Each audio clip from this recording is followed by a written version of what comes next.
ABT test paper page number 97, question number 4-এর একে যে অঙ্কটি আছে, বার্ষিক সরল সুদের হার 4% থেকে 3/3/4% হওয়ায় এক ব্যক্তির বার্ষিক আয় 60 টাকা কম হয়, ওই ব্যক্তির মূলধন নির্ণয় করো।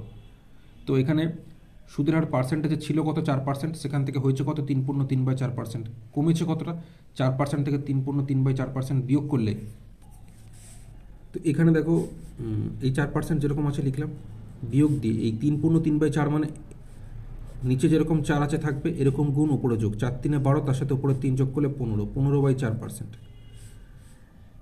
এবার এই 4 যেরকম আছে থাকবে এরকম গুণ হয়, বিয়োগ দিয়ে উপরেরটা লিখে দেবো। তো 4 গুণ করলে 16, বিয়োগ 15 করলে 1/4% হচ্ছে, তাহলে বিয়োগ করলে তাহলে পার্সেন্টেজ দিক দিয়ে কতটা কমলো 1/4%, যেটা সঠিকভাবে কোশ্চেনে বলেছে 60 টাকা কম হয় বার্ষিক আয়। তাহলে সমান দিয়ে সঠিকভাবে এই 60 টাকাটাকে আমি লিখতে পারি।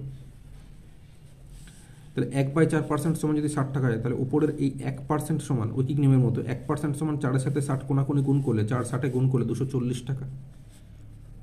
কোশ্চেনে জিজ্ঞেস করেছে ওই ব্যক্তির মূলধন কত, মূলধন কত জিজ্ঞেস করেছে, মনে রাখবে পুরোটা সবসময় 100% হয়, তাই মূলধন এখানে এই 100% সমান সঠিকভাবে কত বের করার জন্য আমরা যেহেতু জানি 1% সমান 240 টাকা, তাহলে 100% সমান 100 সাথে 240 গুণ করলে 24 24, এখানে একটা শূন্য, এখানে দুটো শূন্য, টোটাল 3টে শূন্য, মানে 24,000 টাকা হচ্ছে 240-এর সাথে 100 গুণ করলে। তো এটাই হয়ে যাবে মূলধন, অপশান এটাই মূলধন, সঠিক উত্তর হবে 24,000 টাকা।